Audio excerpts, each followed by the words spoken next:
So,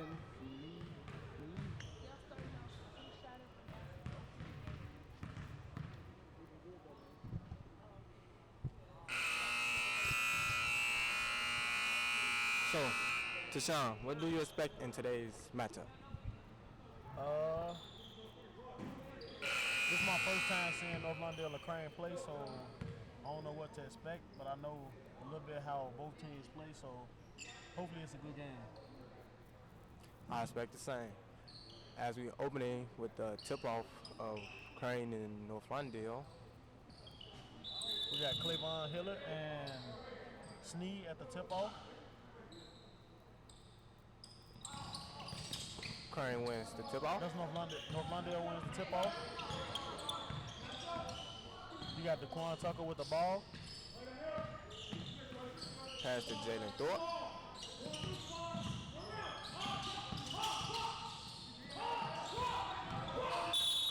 Jalen Thorpe, who now is a junior this year, goes to the rim, but fouled.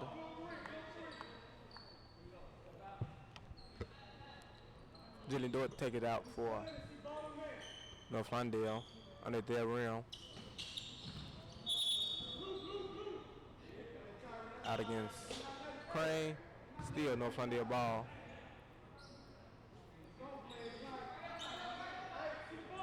Jalen Thorpe take it out from under the rim.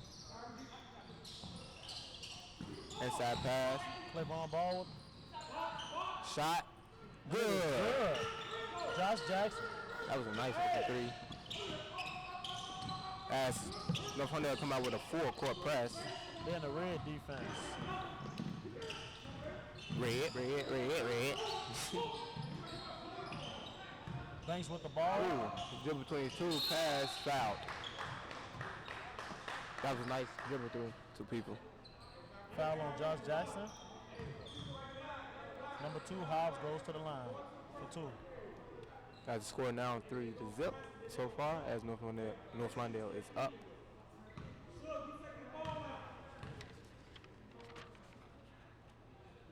First shot, no good.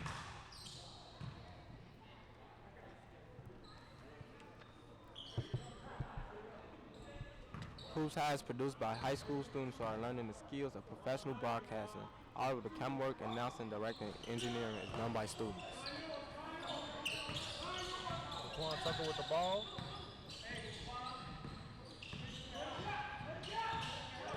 North Lawndale to the rim, out for the, no, fake pump fake, swing. North Lawndale doing a very good job of passing. Clavon with the ball, he takes it there. And it is blocked by number 5. They getting the open looks. They just not taking them. North Lawndale needs to just take the shot. As Jalen Thorpe take it out. Inbound. Tip by Crane. Going to the backcourt. Thorpe with the ball. Thorpe to the rim. And it is good for N1. Jalen Thorpe. Father is the head coach of the varsity team here at North Lawndale. Jalen Thorpe goes to the line for the 3-point play. Will he make it? Hey. And it is good. North Lawndale up 6 to Crane 2. With the red defense. It forces a turnover by Crane. And North Lawndale will take the ball out of bounds. That red defense is very hard to break. Yeah. Especially when there's a crowd full of people chanting red. As an alumni of North Lawndale for 4 years, I know about that red defense. They can put pressure on teams. Quan Tucker with the ball. He passes to number 7. Rayshawn Hill. Clavon with the ball. Back to Rayshawn. And a 3-point is no good. Had the nice open look there, but just couldn't get it to knock down. Banks with the ball. Banks passes. Back to Banks. To the rim. Pass to the big man. And one. Hobbs with the and one. Man.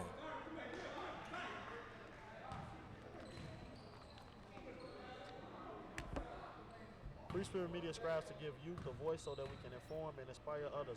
Thank you for supporting our work. This and one. Three-point play is good by number 2, Hobbs. Jalen Thorpe with the ball. Pass to Josh Jackson. To DeQuan Tucker. They doing very good. Just ball movement. But Lawndale got very good ball movement early in this game. Good shot. And it is in there. Man. By number 7, Rayshawn Hill. As we're moving the ball, we get good shots. North Lawndale in the red defense. And another forced turnover by North Lawndale. Traveling. Man. Red. Hey, man. That red defense could put pressure on a lot of teams. And this is a team that look like getting pressured. North Lawndale with 9. Crane 4. Anthony Harris with the ball to Jalen Thorpe. North Lawndale, usual ball movement. Hand check. Foul was called on Crane. Jalen Thorpe inbounds the ball to DeQuan Tucker. DeQuan Tucker bringing the ball up the court. Jalen Thorpe has the ball to Clayvon Hiller. Ball movement. I really feel like Crane needs to put pressure on his ball. Another 3. And it is in there by Rayshawn Hill. As I was saying before the knockdown basket, Crane really needs to put pressure on the ball. North Lawndale just moving the ball freely, getting open good looks. Foul on 0, DeQuan Tucker. Crane will inball the ball again.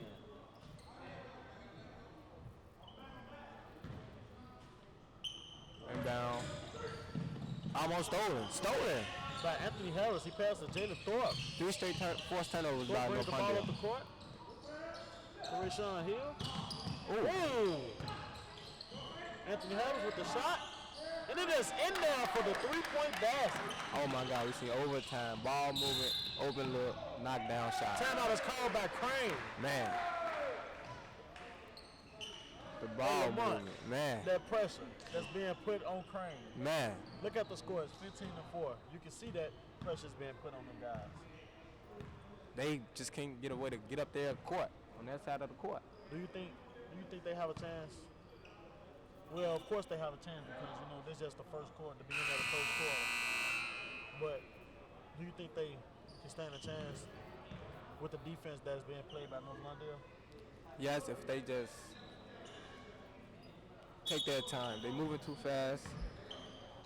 HoopsHIGH is the flagship program of Free Spirit Media and is run in partnership with After School Matters, the Chicago Public Schools, and Can TV.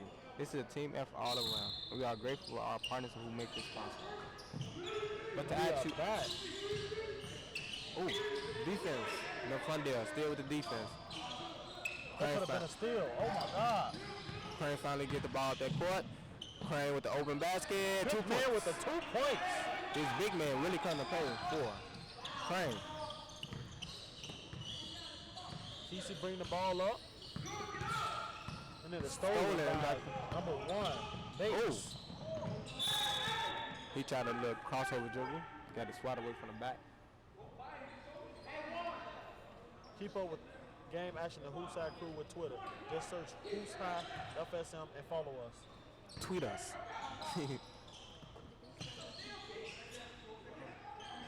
For the shot. Ooh.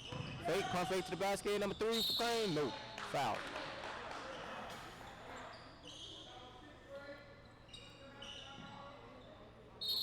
Number 3, Spence is at the line for Crane.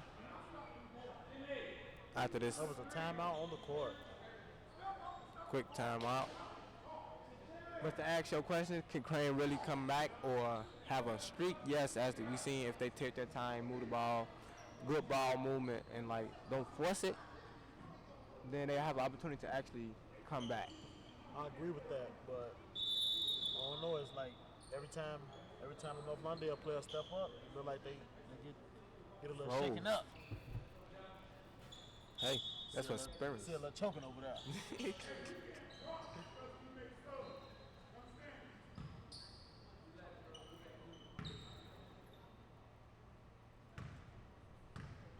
Spence at the line shooting his first shot is no good. Man. That lead the score 6-15. North Lawndale way.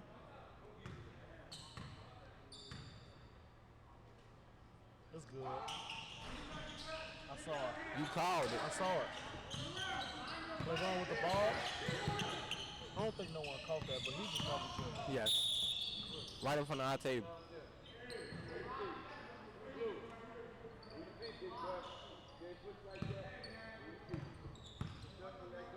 Claiborne Hiller brings the ball in. As the ref telling him cannot dribble like that.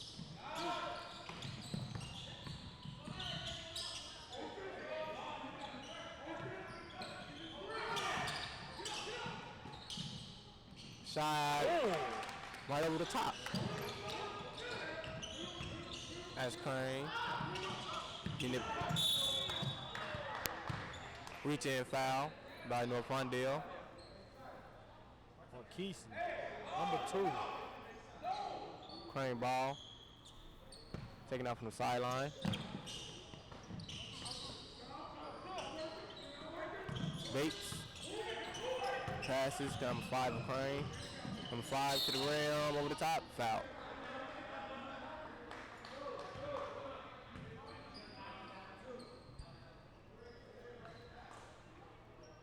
A lot of early fouls here from both teams. Yeah, Lawndale with 6, Crane with 4.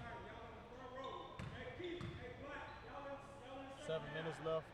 Someone's going to be in the double bonus before this quarter's over with. Probably before we hit the 3-minute mark. Yeah, I can agree with that. It's a lot of reaching going on out here on the court. You reach, you get teach. The second shot was good. Score is currently 17-9. Crane changed to press defense. Crane trying to put the pressure on.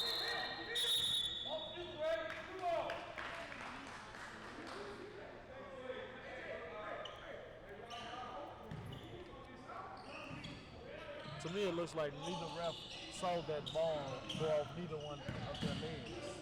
They just had to make a call.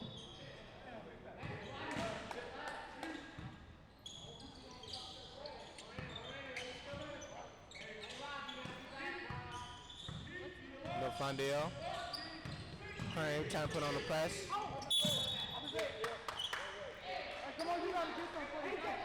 Hey, Lamont. Yes. Looks like Crane putting that defense on. Hey, I told you if Crane just...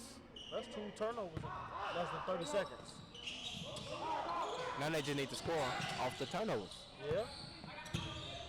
As Crane, number 1, Bates, being patient. Dribble move. 5 seconds at the top. Great defense by Josh Jackson.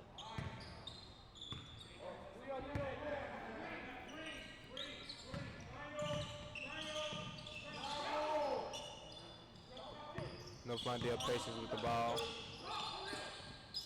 Pass number 6. Swinging it. Still ball movement by North Lawndale. Number 6 to the basket. No good. Try to get his own rebound. Good of a hustle. Just couldn't get there.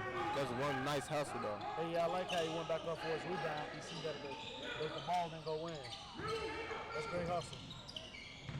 Swinging it. Still holding. North Lawndale pushing the ball up the court. Oh, bounce pass. Good. It's good by Claiborne Hiller with the 2 points. Up, Crane the other way. Swinging it. Ooh. Why did he Goaltend. touch it? That wouldn't have been a goaltender. Man, it was going off the rims, clearly.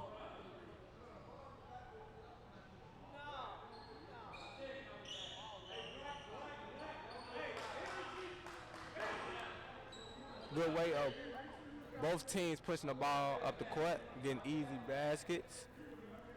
If we keep saying that, this will be actually a very good game. Keep saying that from both teams. North Lawndale coming right back at it. Bounce pass, same thing. Ooh, he missed the open layup though. And he is getting subbed out of the game for that one. Coach had to get him out of there. Get him out of there, Coach Coach. doesn't like that. Sub.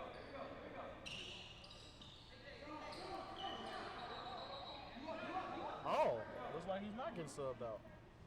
Hey, it was wrong. But Crane. you know, Coach Thorpe do believe in second chances. Everybody make mistakes. No Lawndale pushing the ball. The little man. Quan Tucker. Fast. Ooh. Step, dribble through. Out to Jalen. He just couldn't get the hand.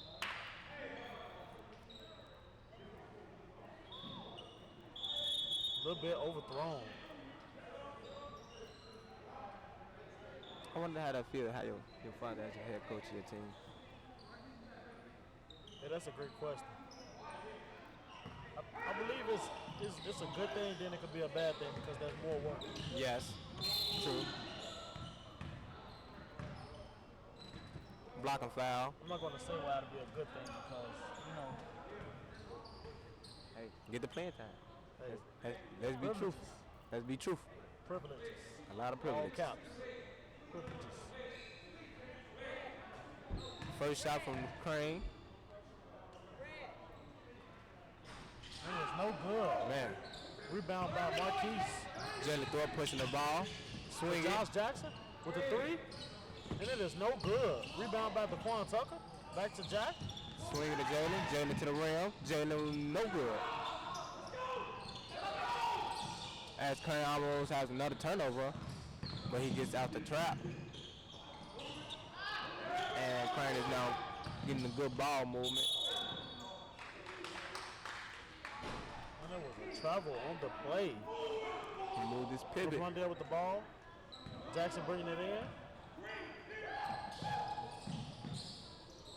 Tucker pass to Thorpe. Pass to Marquise.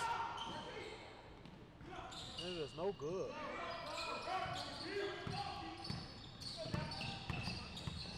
Crane. Nice Base job. tried to dribble between two. Ooh. No front there really tried to grab that ball out of his head. Foul on 0. Quan Tucker. Saved by the steal. Man. He literally took the ball out of his hand. Crane at the line shooting two. Number 3 Spence. Do you think he's going to make these? Hey, they've been doing very good at the at the free throw line.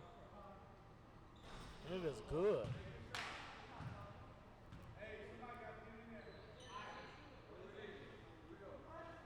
He's 1 for 1.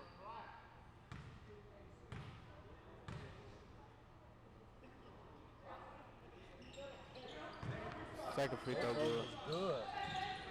Wow, the ball was just stolen right out of his hands and he missed the layup. Ooh. And put it right back. By number 5 of Crane. Sneed. Up turnover from Jalen Thorpe. Lawndale is just throwing the ball out of bounds. Man, not a forced turnover. And Crane has eventually grounded themselves back into this game. Yeah, score is currently 19 to 15. North Lawndale 8 fouls and Crane 4. As we see with North Lawndale, we see a lot of reaching and forced turnovers so far. They were doing good at the beginning of this quarter, but hey, well, we said, can they keep it up the whole game? Yeah. North Lawndale, I believe North Lawndale need to. Yeah, they put number 7 back in. He has been a great help as far as rebounding and putting points on the board. If they keep that up, North Lawndale can take off.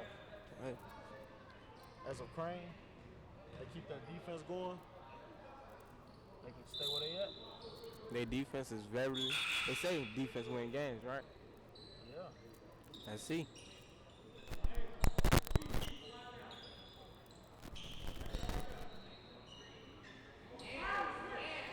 As we back, it would be Crane ball at the sideline, inbound. Try to, ooh, And he couldn't get to the ball in time. Out of bounds. beating himself up over that. Inbound by Josh Jackson to the Quan Tucker. As Crane move Pass to out. Josh the field. Jackson. Claiborne Hillard.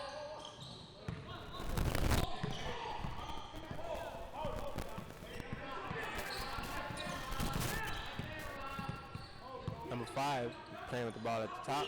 To Daquan Tucker.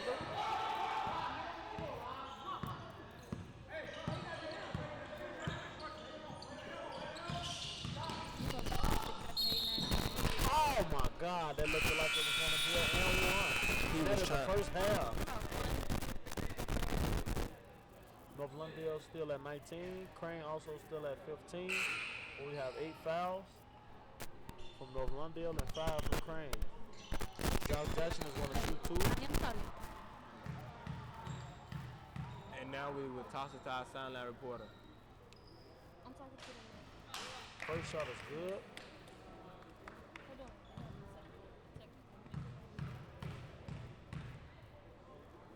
First shot. And the second shot is no good. North Lawndale goes into the first half with 20 and Crane 15. As we've seen in the first half of this game, Crane coming back from the 6 to 17. Yeah. We had Crane coming back off their defense, good, making stuff happen off their defense. Every turnover they score. For North Lawndale, we seen at the beginning they was coming out, good ball movement, easy buckets. So we need to see more of that. They got away from that ball movement, just trying to take it to them. As Crane didn't let that happen. Hello, my name is Shirley Patterson. This is HoopsHIGH tournament. I'm here with Coach Carlson. So, Coach, you're heading into your second year as the head coach of Crane. What are you expecting in this upcoming season? I'm expecting for our young basketball team to be really competitive. We sort of went through our growing pains. I think this year we have some really serious goals and expectations. You know, winning conference being one of them, and really having a winning team. So that's kind of what my expectations are going into the year. Okay, so you guys are down now in this game versus North Lawndale. What do you feel that your team needs to do in order to get back in the league? We need to execute offensively, but more importantly, we got to play better defense. We've given up a couple open shots, 3-point shots to guys with no coverage. So if we can do a better job of closing out to the shooters and also making a few offensive plays, we gave up some points, left some points out there from the free throw line. So if we can do a better job of that, I think we'll be right back in this game. Thank you. So that's all the time we have now. Thank you for your time.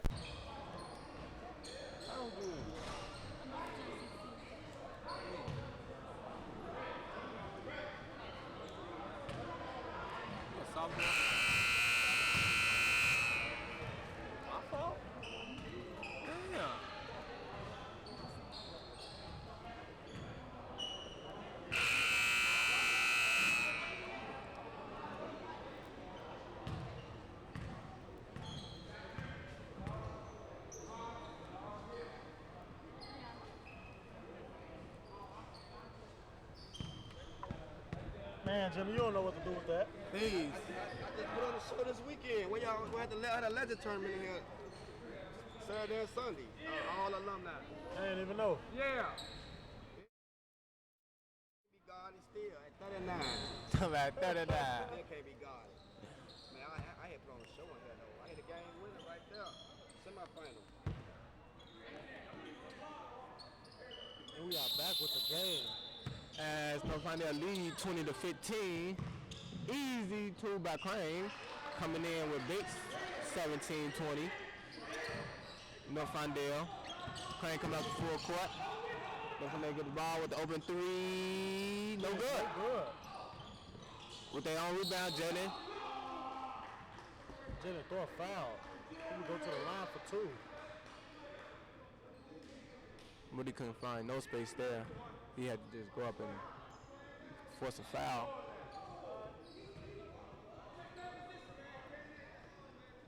Jalen Thorpe at the line shooting 2. The first free throw is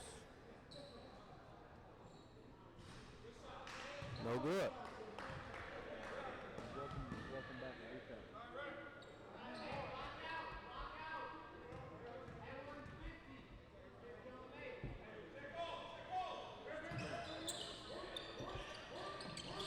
North Lawndale. Great defense by Josh Jackson. Making the ref call some very tough calls here. Yeah. the end of that first half and beginning of the second. Another forced turnover. North Lawndale really just There's some great defense being played right now. putting the pressure onto Crane High School. the inbound. How far does the ball have been since the game started back? Yes. Crane. First shot, fake, pump fake, dribble between two, up, travel. Great catch on that call for the travel. Number one. He's in Bates between. from Crane.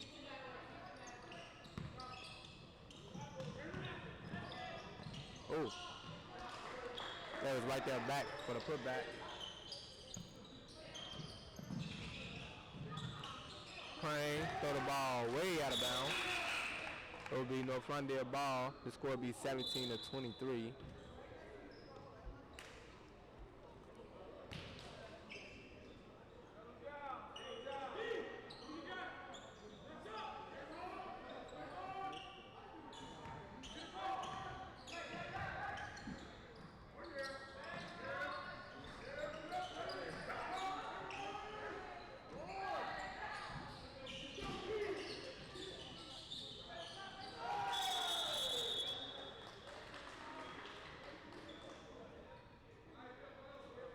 It will be Crane ball, as we didn't know what happened in that corner there. North Lawndale started clapping, One but thing I know it was some great defense. hey, trapped in the corner, of course. Inbound to Crane. He dribble, play with the ball.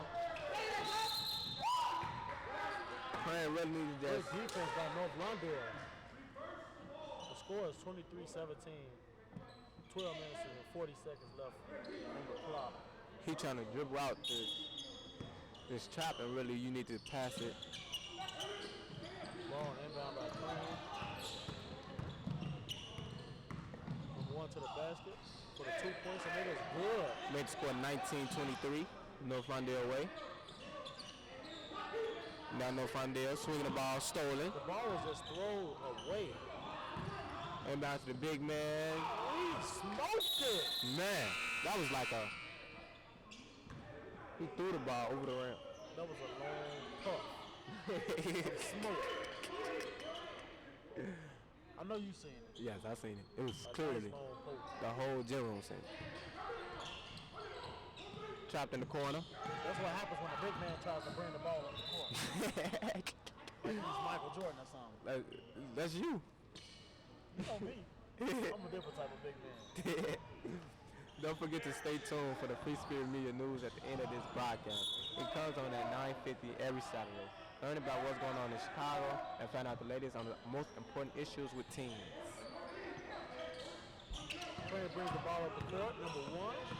Bates, who's been very good for Crane, scoring on and off, Stolen by North Lawndale. who pushes the ball the other way for the easy Good by smooth. Anthony. There's a very nice fast break there.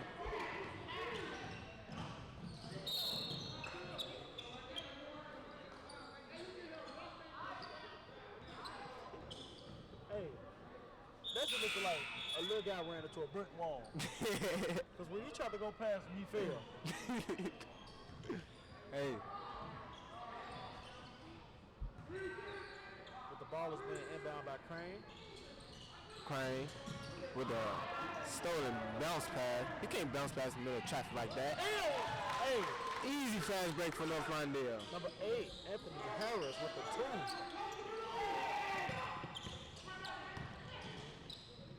2. Easy two for Crane there. Has a score of 21-27. Marquise. As we said, this is a nice matchup we have here, as the game difference is just 6 points. Travel. 2 points by number 7.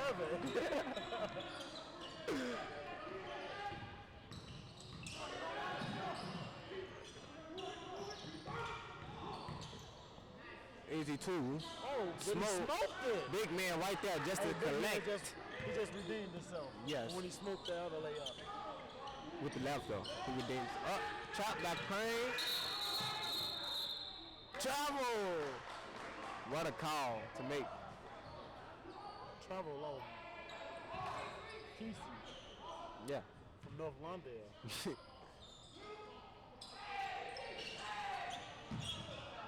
Scored by number 7. They keep trying to bounce pass in the middle of the Oh my God! The layout was stopped by Anthony Harris, and he has surprised himself. I wish I could get a replay on that.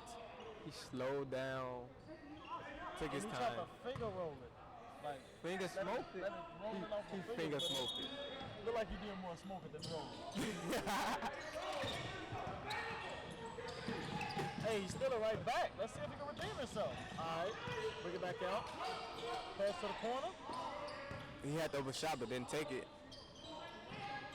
I think Anthony Harris want to redeem himself. Yeah.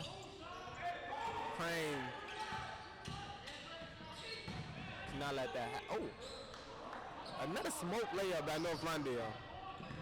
As Crane pushes the ball the other way, There's a lot almost of smoke stolen. on this court. Yes. I don't see how they playing with all this smoke in the air.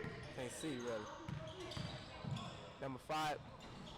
Hey, that looked like it was going to be smoke, but it's good. Not crazy. Who's turning around the air? Hey, this game just been nothing but fluky. Pass it and swinging it. No fun. Up, stolen by Crane. Crane with the easy two. Smoke. A lot of smoke on the court.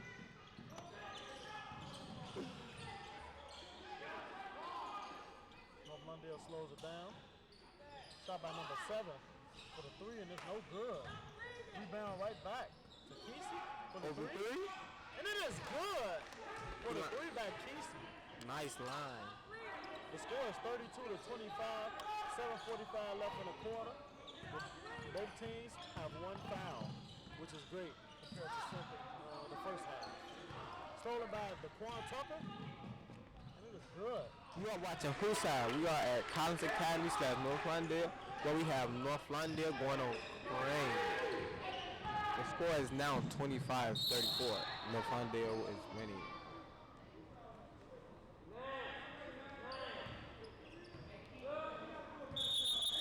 The clock is just running right now. We have subs for North Lawndale. Jalen Thorpe comes to end the game. And Cleavon Hiller. We got number 2, Crane Hobbs at the line. With that big man, he been doing an excellent job for them today. Scoring, trying to grab rebounds. Keep it up. Besides the time when he smoked the layup. I think everybody on this court got a time when they smoke I the had to layup. bring that one back up, but he missed the second free throw. North Lawndale has the ball. Jalen Thorpe bring it up. Pass to Daquan Tucker.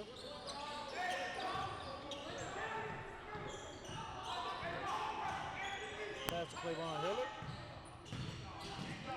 Back, big man? Nope. If you just can't seem to get enough of HoopsHIGH, friend us on Facebook. Get to know the crew and what goes on into every HoopsHIGh production. Thank you. Big man with the ball. Easy layup on number 7. Man. Rashawn Hill from North Lawndale.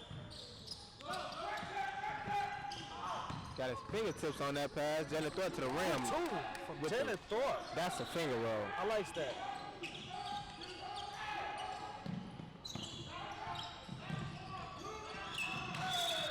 And he got pressure. Moving too fast, trying to get out all the traps. He's a little bit OC. Out of control. Yeah. Yep. Mm-hmm. A lot of it up. Out of control. Cleavon Hiller. Easy take for him.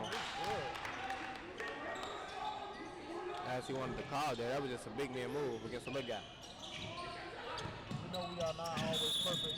We are working hard and always learning. Thank you for your support and encouragement. The score 28-38. North Lawndale's way. 5 minutes and 10 seconds left on the clock. Quan Tucker brings the ball up. Crown needs to do Pass something. To Cleavon Hiller. Back to the Quan. And it is good for the 2. Easy 2 points. Well, Lawndale came to win. Yes. With a chop. Number 6. with the easy layup. Blocked. He tried to block, but he didn't even need to block because he smoked the layup.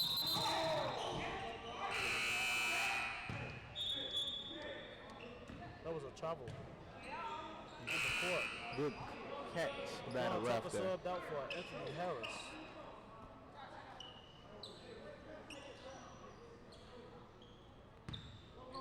Crane taking the ball out. Inbound. Number five with the dribble cross. Almost went in. To the big man. Big man goes up. Foul. Foul by Josh Jackson. Number 2 for Crane. Goes to the line. Have just been doing excellent. Him individually. He's been trying to do it all for his team. He's been doing good as a big man getting to the line. Yes. And getting points. Yeah.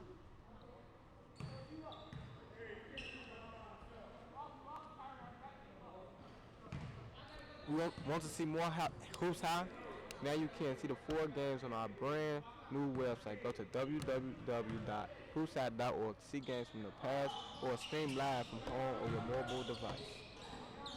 Free throw was good. Jalen Thor with the ball. Jalen Thor trap. They're going to hit it with the ball. He brings up the court. Pass to the corner. Travel. He did a runner man in the corner.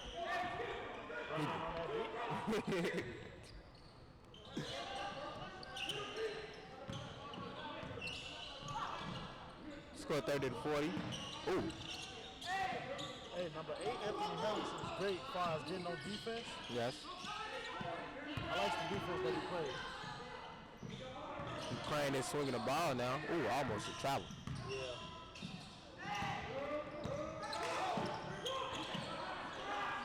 No, Sunday is really just scary now.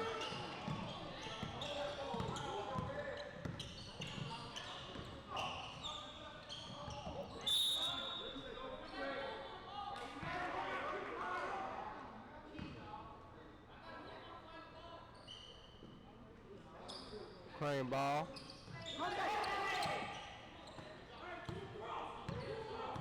On the foul with the ball from Crane. Big man with the ball.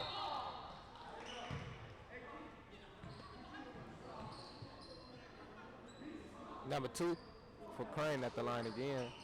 That possession was just like So fluky. Crane shoot the ball.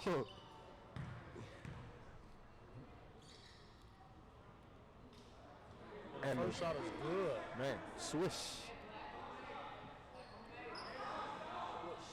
Ball. Time is a running clock. Time 150. Oh, stop the clock now. No, they did.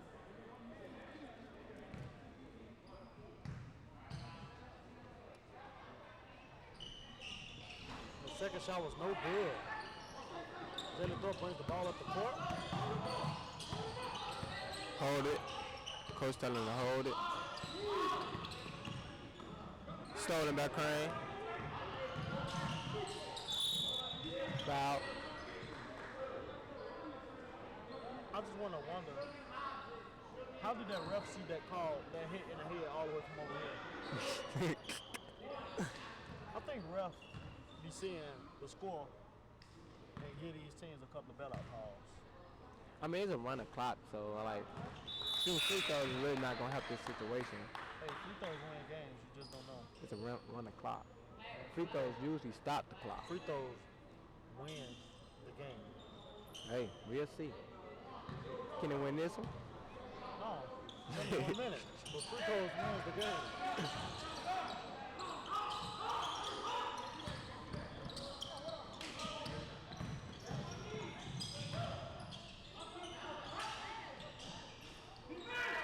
Smoke. Smoke. Smoke. Oh my God! Hey, that was just 3 long puffs in the air. Now, Crane is back in this game. The score 35 to 40, 34 seconds go. And a turnover. And there's a turnover. Crane will take the ball out of bounds.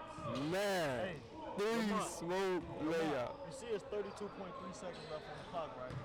In just that 1 minute, I just told you, free throw wins the game. And they hit them free throws at first, and then Got a ball stolen, score again. turnovers. Turnover, And when defense. when That go back to, I said, defense win games. It do, but then when North Lawndale just had the ball, they had 3 to 4 chances to get 2 more points on the board. But all of them was smoke. Not just one smoke, not just 2 smoke, but 3 smoke. 3 strikes, you're out. See, that third strike. Well, it got him. As we Ball out of bounds. come back from the timeout, it will be Crane ball under their rim. And as this factor of the game, defense is all that counts right now. As Crane is for the defense and offense. Crane gets the ball up the court quickly. Got the open shot. Number 1. Ooh, way off. That was a foul on the floor. Daquan Tucker was fouled by 0. Score 35-40, 21 seconds left. No Lawndale ball.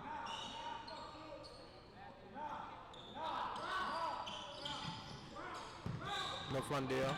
Easy. Easy. You got a dunk. A dunk. You had to get a one before the game was over with. Yeah. He looks like a dunker too. Ooh. Ooh. Nice 0. Block shot. They called it goaltending.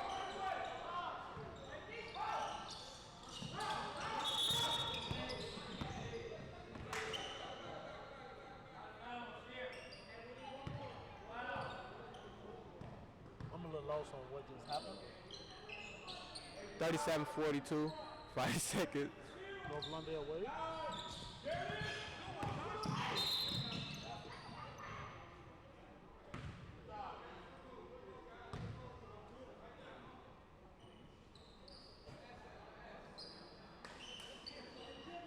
5 and 3. Got a misunderstanding going here from North Lawndale and Crane. Are you kidding me? The game is over. 2 seconds. 37-42. There's no way of coming back.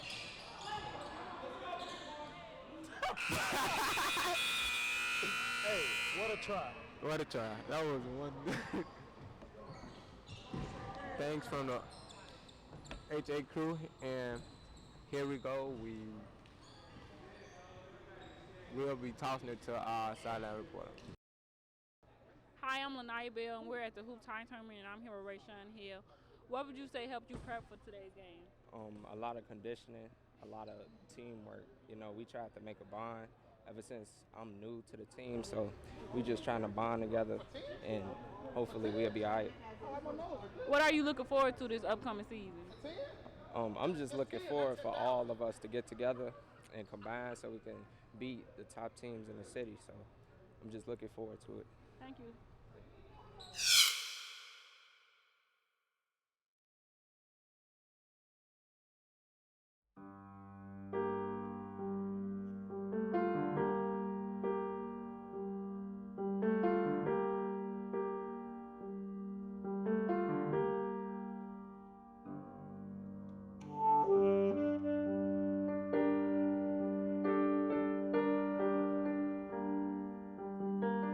A safe space is an area or a place that you can feel comfortable in being yourself, or just like getting away from most of the drama the world has to offer.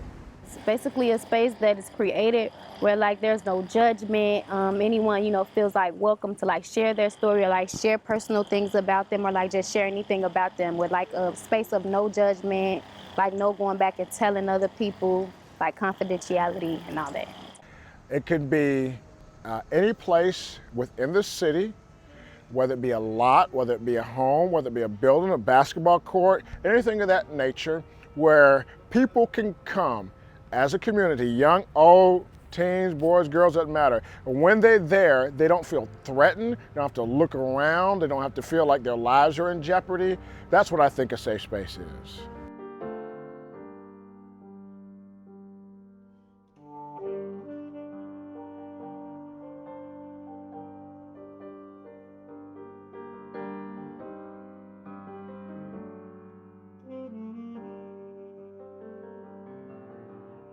It's important to have a safe space so you can just be in your own thoughts and you have that space so where you can think for yourself and you're not surrounded by everyone. In order to like kind of get away and feel like they have a place to go where like nothing bad's gonna happen to them or they're gonna feel like they don't belong. People need safe spaces because most of the world is really judgmental, and I feel like some places are just, it's hard to be yourself in, and safe spaces could promote people to feel comfortable being themselves around others like themselves.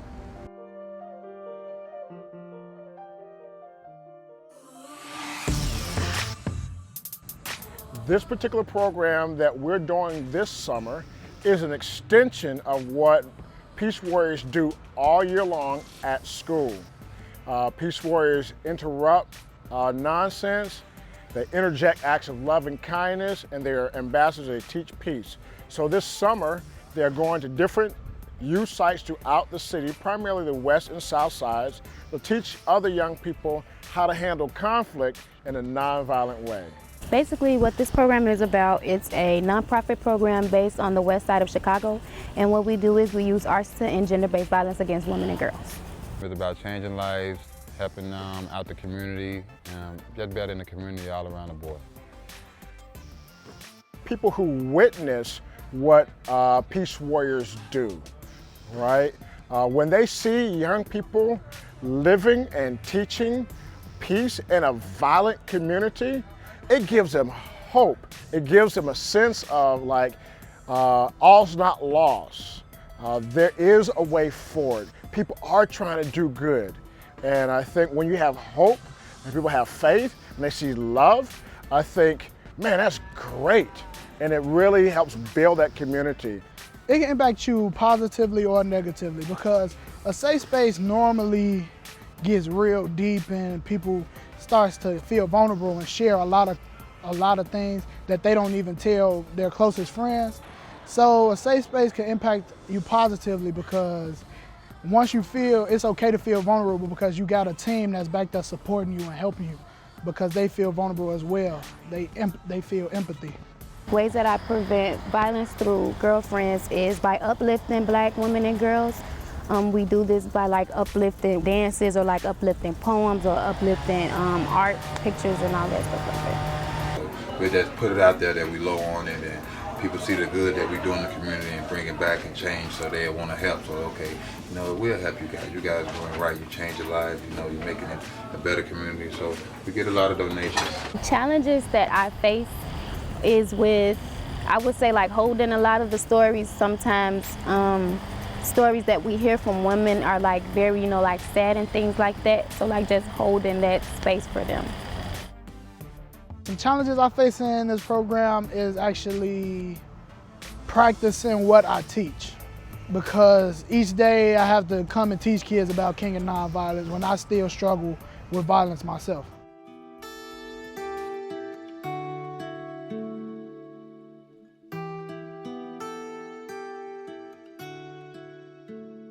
Yes, I do consider Chicago a violent city. Well, it was called Chirac for a reason. I feel like it's one of the most deadliest places to be right now. But I feel like with the Peace Warrior organization, we are taking a step forward and making a change in our community. I think it's absolutely unacceptable. I think it's a tragedy. The reason why I think it's a tragedy is because I think it's become normalized. If we were right here now and we heard police sirens, right? Or even if down the block there was a shooting, I bet you everybody on this block would probably be like, oh, they're just shooting. Oh, I've heard the police every day to the point I don't even hear it, right? I've seen enough yellow tape that it's almost acceptable. It's part of our normal atmosphere. Chicago's violence is out of hand, and I think it's required and incumbent upon all participants, youth, adults, elected officials, agencies that help provide safety protection to work together. One of the principles that Dr. Martin Luther King said is that the beloved community is the framework for the future. That means everybody's got to participate. This is an unacceptable situation that we live in.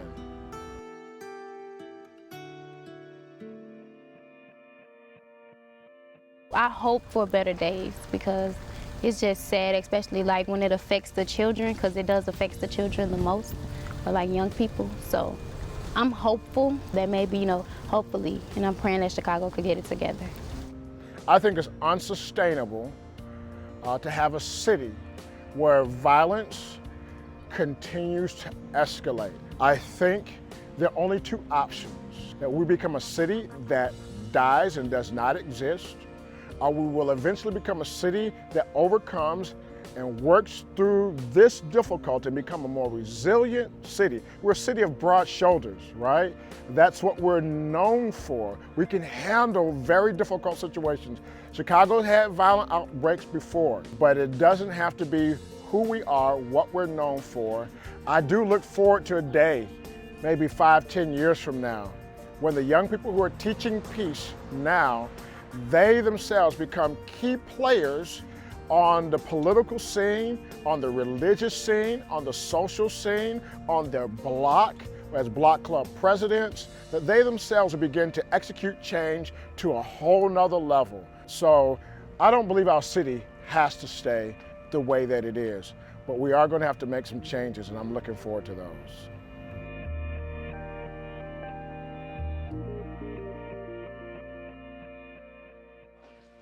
You started? Yeah. Okay, Let me get the headphones so I feel like I get on beat. Bring me noodles. Bring me noodles. Bring me noodles. Bring me noodles. Chicken. Bring me noodles. Beef. Spicy high. Bring me noodles. Bring me noodles. Shrimp. Hey. Hey. Hey. Cooking them, flipping them, flipping them, cooking them ramen noodles. Flipping them, cooking them, flipping them, flipping them ramen noodles. Spicy chicken. Ooh, Chicken. Hey, hey, hey, so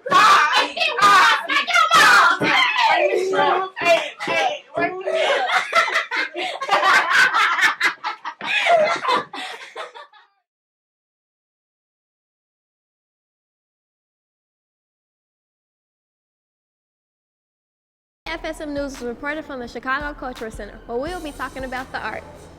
Art in Chicago doesn't really have a spotlight in today's newscast. That's why FSM is here to showcase a variety of talents within the art community today. Well, what are we waiting for? FSM News starts in 3, 2, 1.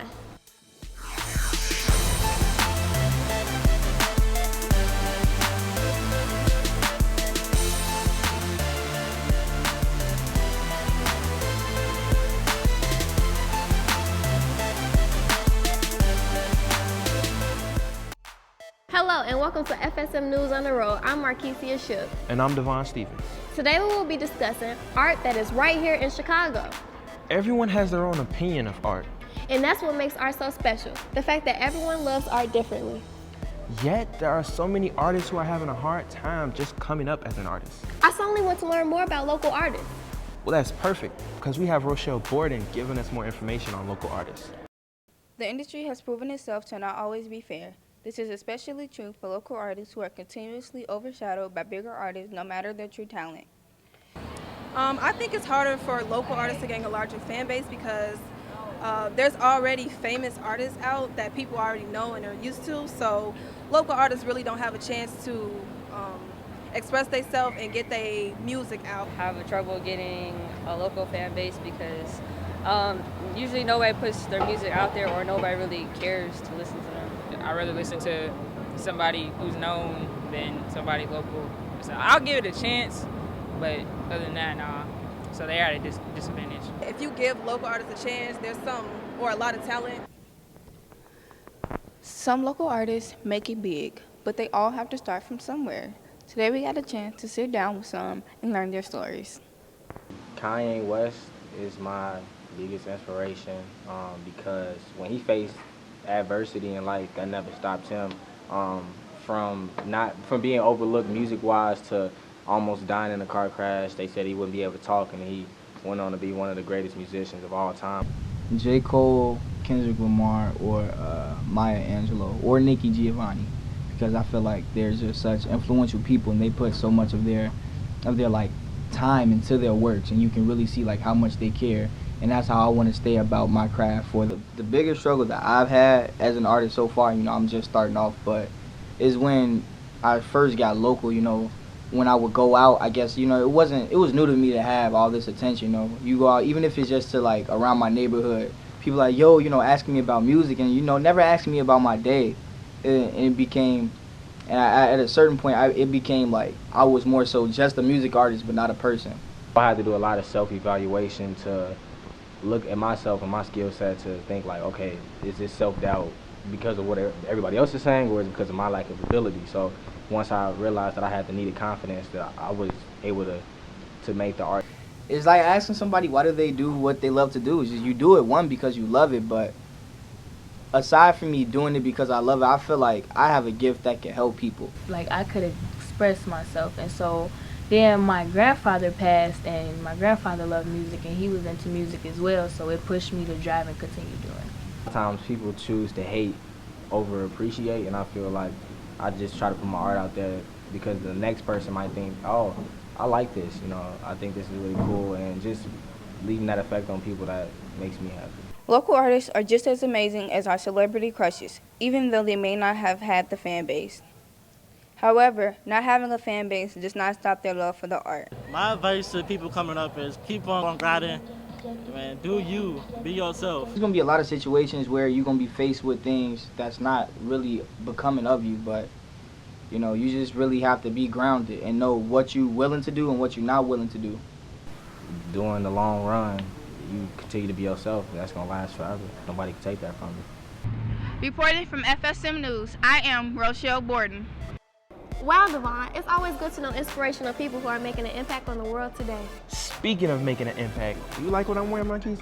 Devon, we're wearing the same thing. But since you brought up clothes, did you know fashion changes over time? I had a clue, but we should learn more about fashion with Summer Walton, just to be sure. When you look online, people usually try to keep up with the fashion trends, but do they really know the history of how fashion repeats itself?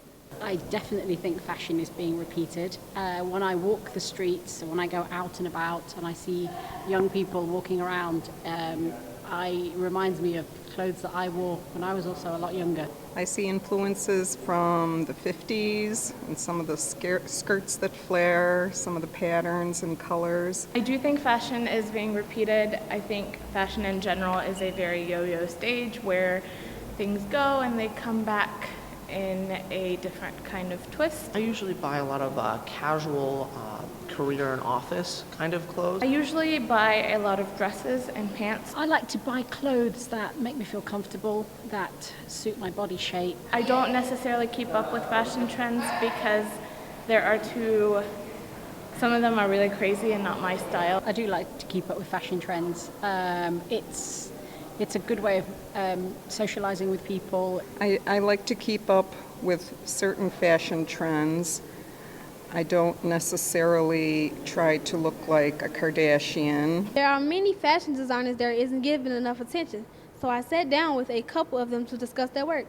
What made me want to become a fashion designer? Well, it was first when I was in high school, my senior year of high school. The reason why I became a fashion designer was because I'm an artist. Usually I spend like around 100, 150. I've used my profit, so I've only spent $300 of my own money. My designs are a little more like avant-garde, so it's just like the regular pieces that's like real bodycon. It's more like oversized, and I use like a lot of wool materials and like satin silks. Beat eyes, do numbers, remain humble, you know, just good quotes to keep in track of your life. Fashion is a growing industry, and it is hard to make your product stand out among the rest. My goals of a fashion designer is to become international. With just not like the sizes that I have now, but also with plus sizes. My goals of fashion designer is to get every single one of my fans into Fleetcourt. My greatest strengths are being very prepared and also like making connections with different people. I'm very reasonable. I can work with you depending on what you get. Reporting from FSM News, I am Summer Walton. Wow, we were right. Fashion does change over time. Interesting. What do you think? Now I know. Thanks, Summer, but I got a question. Do you like old school music or new school music? That's a hard question to answer. That's what I thought you'd say. In Chicago, there are many people who love old school music and plenty of people who love new school music. But there's not a clear distinction on what's more popular. Let's learn more from Jalen Johnson. As time continues to change, so does the music that people find relatable and interesting. People's opinions on the change of music varies because some people find today's music vulgar and negative, while others may think it's evolving positively. I like and listen to a lot of different genres, from hip-hop to pop, R&B, classical. I listen to jazz, really anything. If it's good, I listen to it. My favorite genre is rap and hip-hop. I like neo-soul, I like jazz, gospel music, things like that. I don't like all that hip-hop today because I don't really know what they're saying. The difference between older music and newer music, the lyrics and the beat. Yeah, because the beats to the music back then, it was like mellow. But now people they use drill raps and stuff now, and the lyrics are more, you feel me, explicit and violent and stuff. I don't want to say it's better or worse. It's just different, and I mean, it's always going to be kind of weird adjusting to something that's different than you're used to. So I mean, I feel like it's good in the fact that it's different and people are doing their own thing. But I also still respect and have a passion for the old hip hop too. So I mean, it's cool. It's kind of like mediocre, kind of not saying run down, but it's just like more so you really don't know what's being said or what's the message. They don't have a message today. So I mean, that's a big thing of music of today. You don't have Marvin Gaye anymore with What's Going On or Earth, Wind, and Fire. You don't have those people anymore. You just have these little bootsy, little somebody out, and they're not giving a message to younger generations. Many people and older artists believe that music has taken a left turn when it comes to depth and lyrical complexity. An example of this is when rapper Ice-T called Soulja Boy out on his hit song Crank That due to his controversial opinions. I think older artists, they should voice their opinion about music of today, because half the people they sampling off the older artists anyway, so you gotta take that into consideration, because they kind of like made the way for them to have the new generation of music and things like that today. So yeah, their opinion matters, absolutely. I think that if they don't, they just fall off, because there's a certain sound nowadays that, I mean, if you don't have it, people really will notice that, and you just don't get played. I don't think people are changing their style, because I feel like once you stick to one style, you'll stick to that style for however long you do it for. Ultimately, music changes at the request of the world and the people. Whatever problems are being faced or whatever trends are being set in the moment will always affect music production. However, it's the people that technically control the music produced, because we are the consumers. One perspective, because I do listen to a lot of different stuff. So I just hope it turns around a little bit as far as the hip hop scene and what's acceptable and what's not, and how people view hip hop. Be yourself, man. That's probably the best thing you could do, is just be yourself and do you. That's all music is, that's all art is just being yourself and expressing yourself. So as long as you do that, then you're gonna be good.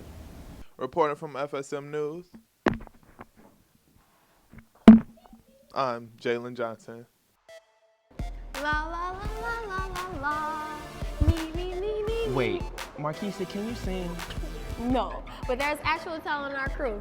Here is Shanice DuPont, Aaron Noel, and Perryon Reed with their own song. FSM on Millie Rock, recording at the spot. B-roll looking hot, they say it's we can not go. Where's the 3 o'clock? FSM on Millie Rock, recording at the spot. B-roll looking hot, they say it's we can not go. Where's the 3 o'clock? FSM, we go to work. We work non-stop. Working until the clock is 3 o'clock on the dot. And once it's 3 o'clock, it's time to play a game. You might think it's lame, but we are not ashamed.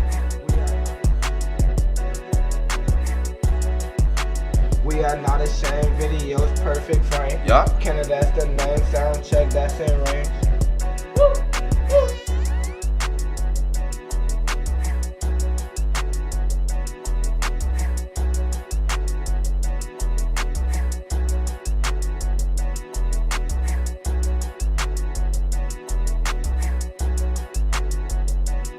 FS in my Millie Rock, recording at the spot. B-roll looking hot. They say it's weak, it's not. Go work till 3 o'clock.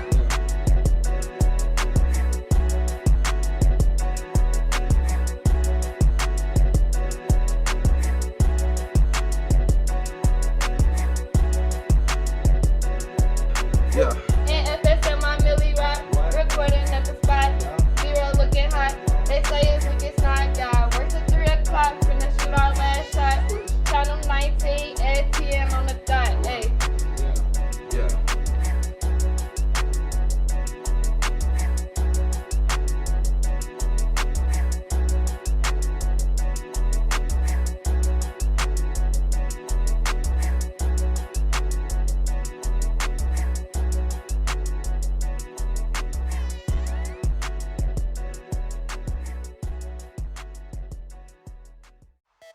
That song will go viral. I just know it will. You're right, but we're having a great show on art so far. And what's a better place to talk about art other than Chicago's very own Cultural Center? But the Cultural Center has its own history. Let's go to Yasmin Scott for more highlights about this wonderful place. Did you know that the Chicago Cultural Center was the first central public library in Chicago? In 1897, the building was designed to impress and to prove that Chicago had grown into a sophisticated metropolis. The south side of the building displays the world's largest stained glass Tiffany dome, 38 feet in diameter with some 30,000 pieces of glass.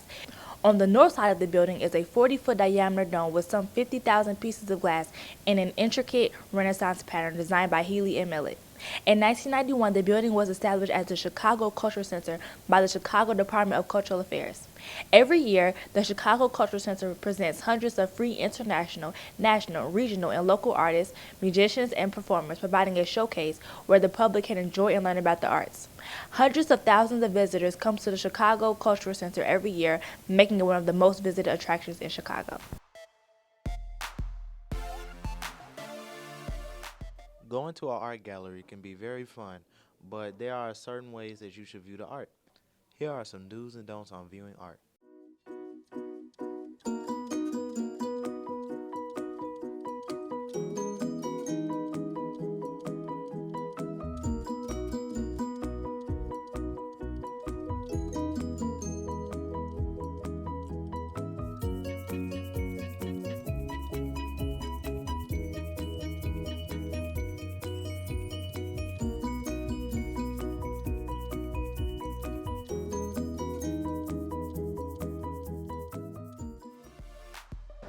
That was such a great informative piece. Definitely, but can you believe our show has come to an end? Oh, I wish there was a way I could watch it all over again. There is. Check us out on KNTV channels 19 and 27. Viewers can also find us on the ABC 7 News website in the community section. And check us out on Facebook. Just search FSM News. And follow us on Instagram and Twitter. In 3, 2, 1, that's a wrap.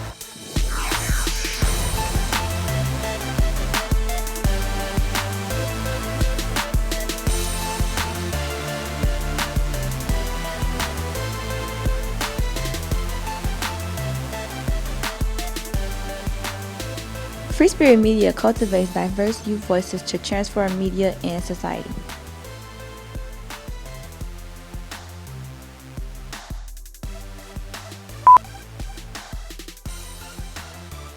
You are doing an excellent job. I was talking to the reflector. Today. Here is Shanice DuPont, Aaron Noel, and Perryon Reed with their own song, I Am a God.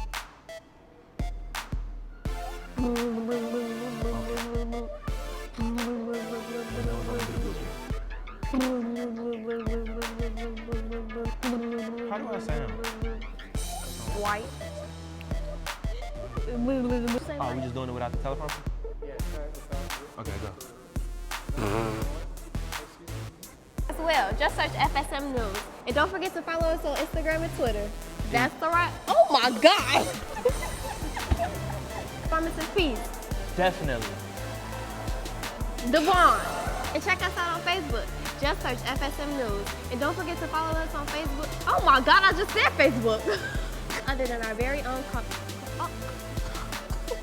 In 3, 2, 1. That's a wrap.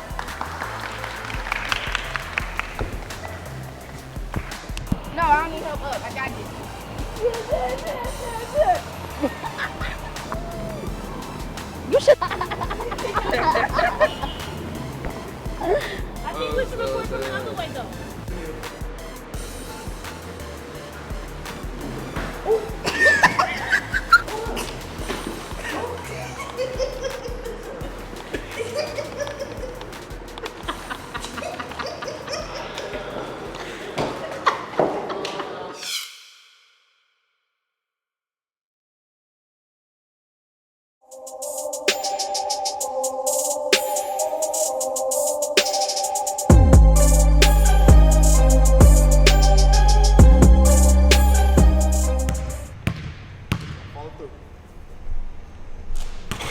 Still working on that broke ass jumper, huh? Yeah, play him in the one-on-one. I need practice. Ball. Take it. Too easy! What's up, boys? What's up, coach? Sorry, come here. I'll be back. All right. Yo. What's up, coach? See that scout over there? Man, make some do, man. Look, I need you to make a good impression, all right? That's coach. All right, go.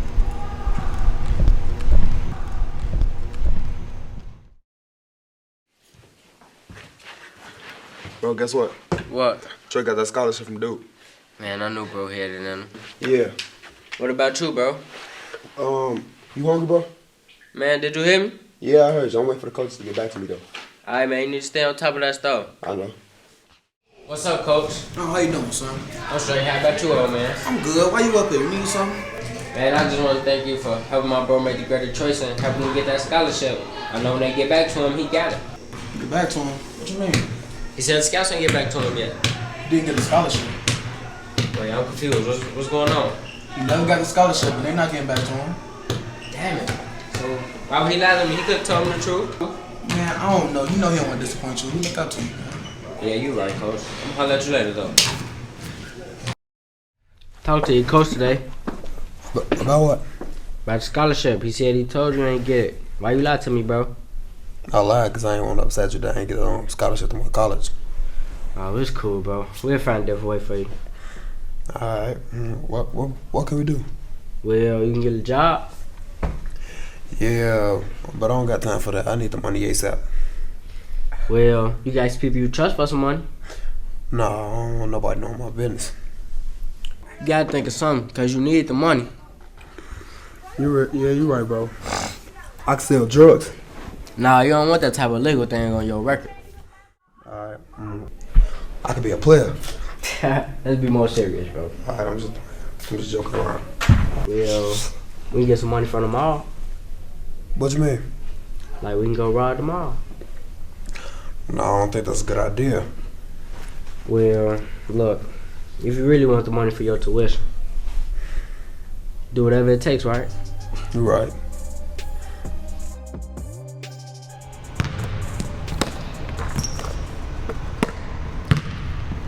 What's up? Nothing. That's what's up. You usually tell me what's up. None. For real. Alright, bro. Bank drink. Don't say nothing, though. I ain't gonna tell nobody. You know I need the money for my tuition, right? Yeah. My brother said he got something for us. Something like what? We're gonna rob the store. Bro, what you doing that for? Is you gonna help or not? I ain't with that. Why? You turned into your brother. What you mean? Cause all you do is dumb shit like stealing. Bro, if it wasn't for me and my brother, you wouldn't have your scholarship. Now you hating? I ain't hating. I don't need you or your brother. You gonna end up just like him, dead or in jail.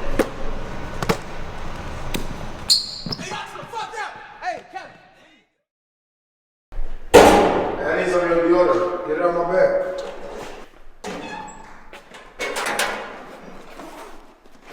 Damn! Bro, what you doing? Where you got all that money from? Don't worry about it. They don't tell me you robbed somebody. Man, I have to do what I have to do. You just gonna throw your whole life away? Man, it's alright.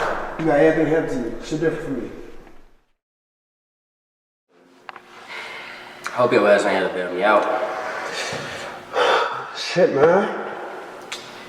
Look, bro, I know getting into college is tough, but I'm gonna think of some shit. No, that ain't right. That's my fault you in here. I'm gonna bail you out though. No, you ain't gotta do that, cause knowing me, knowing your big bro, if you bail me out, I probably ain't right back up here. No, that ain't gonna be right if you ain't out here cheering me on. Yeah, you right, but look, I want you to do something with your life. I want you to be better than your big bro. I want you to go to the league, man. I want you to be better than Michael Jordan. Alright.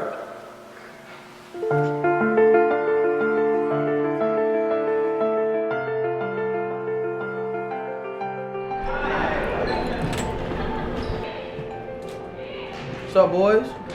Long time no see, Junior. Good to see you too, Coach. Man, what's the word, Kel? Man, I'm alright, trying to keep my head above water. Cool, man. What brings y'all up here today? Actually, Junior wants to talk to you. Yeah, Coach. I just want to thank you for being there. Me and my brother.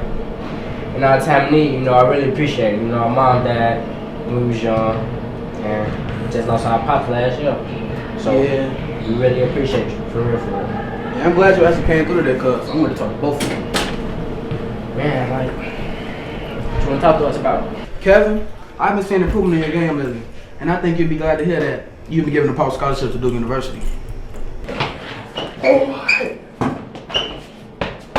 Wait, hold on. What you mean partial? What I mean is, Duke is only paying a partial amount of tuition for you to attend a school. Now, like I said before, I've been seeing improvement, and you really deserve this opportunity. Yeah. Therefore, son, I'll be paying the difference for you to attend their school. Really, Coach? You'll do that for me? Son, look, let me tell you something. If I didn't believe in you, I wouldn't be investing in you and your future. Kev, I know that you're gonna make me proud. You got a point. Alright, look, man, keep y'all head up, alright? Y'all have fun, man. Congratulations. Thanks, Man, appreciate you, Coach. That's why we love you, man. Yes, sir.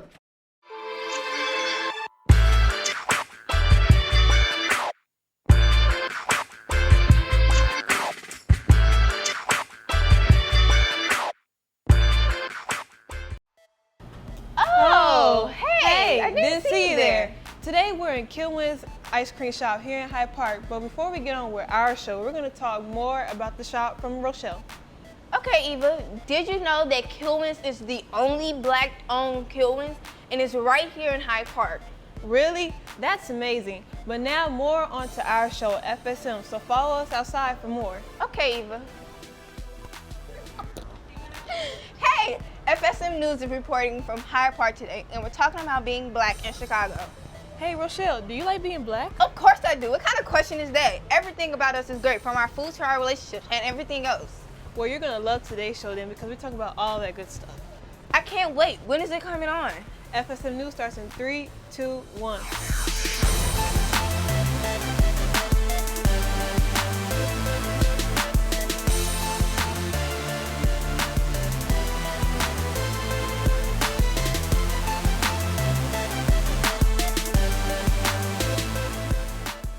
Here back in Kilwin's. Welcome to FSM News on the Road. I'm Eva Nash. And I'm Rochelle Borden. Today we'll be discussing what it is to be black in Chicago. Hey Rochelle, do you like the food from our culture? You talking about that good old soul food? Yes, girl. The greens, the macaroni, and don't forget that good old fried chicken. Girl, you getting me hungry. We got a show to do. Here's Yasmin Scott with more on black food in Chicago. When people think of soul food, they probably think of something like this. To me, soul food, basically anything African Americans eat. Macaroni and cheese, candy yams, greens, anything homemade. But it's really this. Food with feeling in it. When people cook from their soul, their heart, like not just the basic fried chicken and greens. My favorite type of soul food would probably be smothered chicken. It would be that because it brings out different types of flavors and different ways to make the chicken instead of just deep frying it. I think soul food is associated with black people the most because at one point in time, that was the only way black people could show their family members that they care about them. What inspired me to work here is I always ate the food and I knew it was black owned and I liked the energy I get from it. So I came in and I asked for application. I got the job. Not only African Americans come back, everyone comes back. We are black owned, so they do support, but everyone comes back because it is a positive energy here, and it's good food. So it doesn't just hire black people, it hire everybody, but it gives people jobs, something to keep them off the street. We also visited the only black-owned location, Kilwins, right here in Hyde Park. I'm the cook here, so I've been working here since high school, and like coming in, cooking everything, getting the smells, and like all the people that come by the window looking excited and everything. It's like a fun job to have. It's pretty interesting. Well, I think African Americans continue to come back is because, well, the product that we have, like people can literally see us make it and they know that it's legit, it's genuine, it's homemade, and like it's good energy in the store as a whole, like with the staff and everything. So like people, they really pick up on it and they like to come back. So like we're right down the street from Kenwood, so a lot of the high school kids come by and we have different young groups that come into the store and they can see like a black-owned business.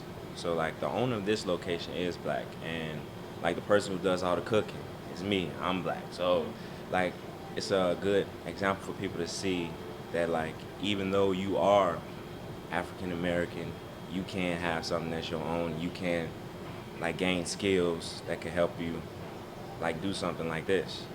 As you can see from the responses today, food brings the community joy as an escape from all the negatives in Chicago. Reporting from FSM News, I am Yasmin Scott.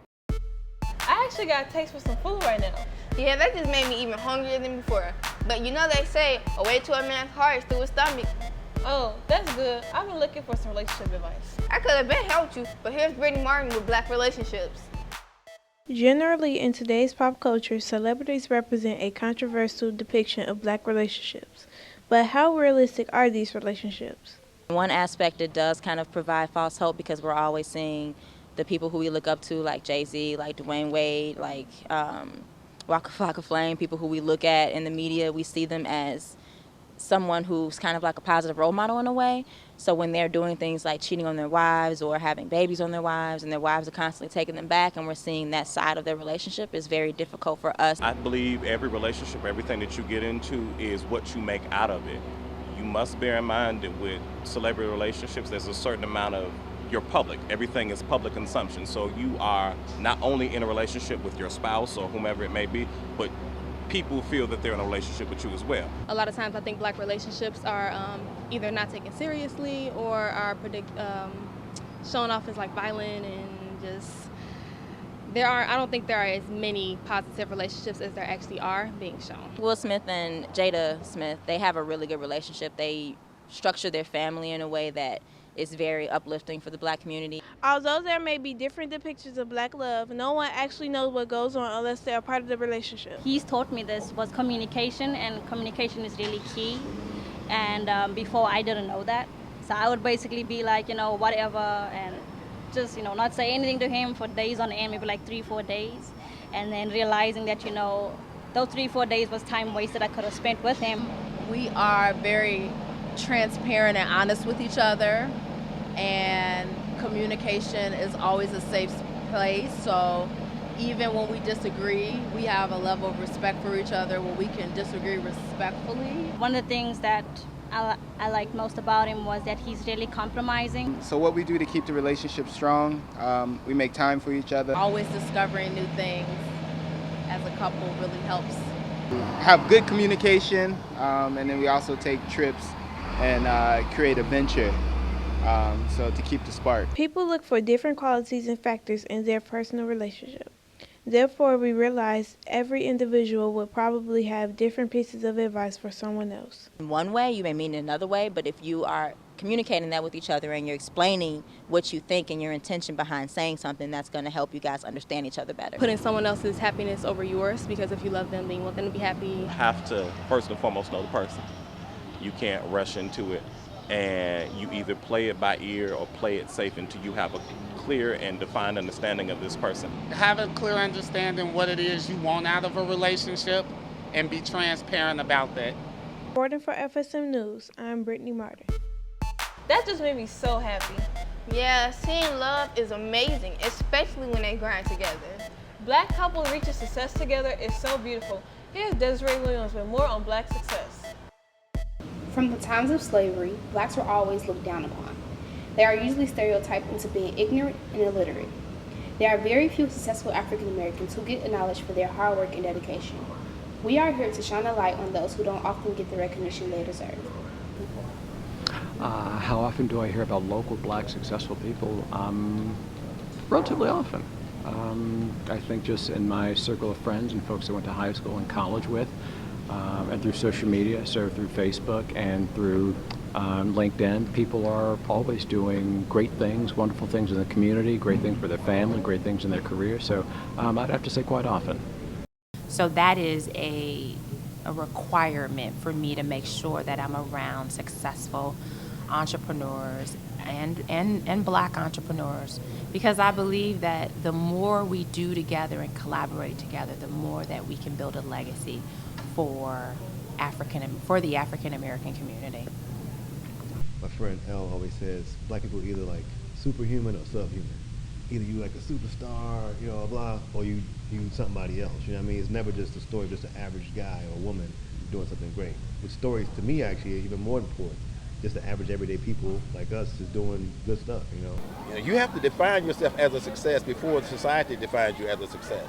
Because if you see yourself as a person who is successful, you try to be successful at everything you do, so you come up with success habits. Like, you don't do anything sloppy. You do the best you can to improve the same activity every day. Each day that you do that activity, you do it better. And every time you do it better, you're reinforcing that you are a success. Well, I think it's a poverty mindset. It really is systemic, because oftentimes we are not highlighted in the area of wealth. We are highlighted in the area of poverty. We are highlighted in the area of violence. We are highlighted in the area of entertainment. You are not expected to aspire to excellence. You are expected to make peace with mediocrity. There are many African Americans who are repainting the image that other races have on them. Any kind of positive image is good, you know, like these different images of people doing stuff. I mean, even like us being here, all of us being here is a positive thing. Like, oh man, this black dude owns a store, this black guy got a business. Oh, I didn't know you could do that. You know, it's like, oh no, you actually can do that. So. There's a t-shirt in the shop says habitual line stepper. That's definitely us. Right. So I have a full service marketing and communications agency, and we are a thought leader agency. And one of our key components is delivering authentic content specifically for women. Silver Room. It's a retail store, art gallery, which is no art on the wall, but it will be tomorrow, and community space. So we do things like this. We have discussions, we have classes, we have lessons, we have just different things for the community. Whether it's gaining a good education or mastering your art, success to many people means different things. And so success to me is really about doing what truly makes you happy and doing it authentically. Reporting from FSM News, I'm Desiree Williams. See, we do more than what they portray in the media. Yeah, Rochelle, we could be successful too. Right? But unfortunately, with every good, there's a bad. Just like the violence in Chicago. Here's a PSA on the topic. This is Lamar. He's gonna solve a problem using simple and easy steps. Hello.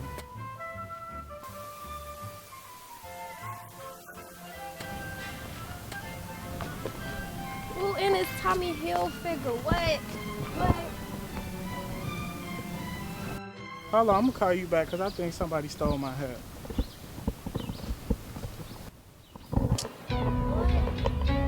Hey, this is my hat. No, it's not. That's my hat. I found it. It was on the floor. It was on the floor. No, it's not. No, it's not. It's my hat. You need to give it back. That is my hat. I can push you if I want to. Do something about it. Do something about it. Do something. Step 1. Assess the situation. Step 2. Think about, is this what you really want to do? Step 3. Choose the route that is in everyone's best interest. I'm not gonna do it. I just want my hat. It was sitting right there. I didn't know it was on the floor. So I would like next time if you see me, you know, if you could come and ask. But yes, this is my hat. Okay, you Thank can have it. Remember, not every violent action deserves a more violent reaction. It doesn't make you scared if you let it go. Violence in Chicago has taken way too many lives. Yeah, hopefully one day we can have peace. Yeah, hopefully. But more innocent lives will be taken. Seems like we need a little bit of inspiration. Muhammad Ali. Did you know he was actually raised here in Hyde Park? Here's a Did You Know on Muhammad Ali. Did you know that Muhammad Ali lived in Chicago? In 1964, he came to Chicago as a follower of Elijah Muhammad, founder of the Nation of Islam, and eventually took up residence in a South Kenwood mansion. He first came to Chicago in the late 1950s to compete in the Golden Gloves tournament, held at the Old Chicago Stadium. Heavyweight Ernie Terrell, who was to have boxed Ali in Chicago, said the future champ made a big impression even then. Ali lived in a number of places on the South Side. He initially moved in a small home on 85th and Jeffrey, then a penthouse on 76th and South Shore Drive, then a condominium at 69th and Crandon, then a Hyde Park mansion. Ali's time in Chicago came to an end in 1977 when he married his third wife, Veronica Porsche, who was from Los Angeles and wanted to live there. Ali's time in Chicago influenced many people, and though he left in 1977, many people consider him a Chicago resident. Wow, I learned a lot about blacks in Chicago today. Yeah, but that's the end of our show for today. You can find us on KNTV, channels 19 and 27, and also on ABC7 Chicago website under the community section. Viewers can also find us on Facebook. Just type in FSM News. Also check out our Twitter and Instagram. 3, 2, 1. That's a wrap.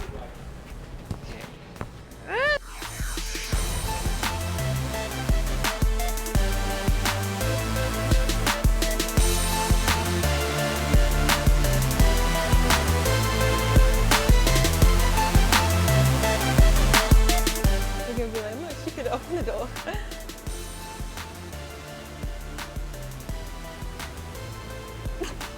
Hey, FSM News is reporting from Hyde Park today, and we're talking about blacks in Chicago. Hey, Rochelle, do you like being black? Of course. What kind of question is that? Oh my God.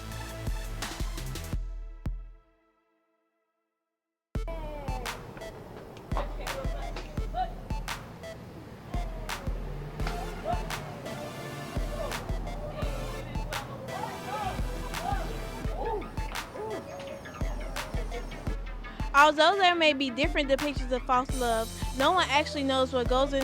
What? Oh, crap. What?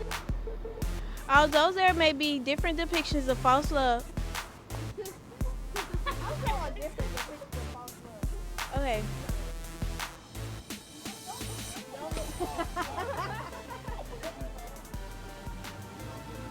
O-N. Last name Harris, H-A. It's a G, and I can't do it. That's a wrap. Take a nap. Go to sleep. Wake back up. Bro, do you see that big old bug right there, bro? What? Stop! I'll do that for you. Hey, I just got What y'all on? 1, 2, 3, 4. What are y'all on, man? 1, 2.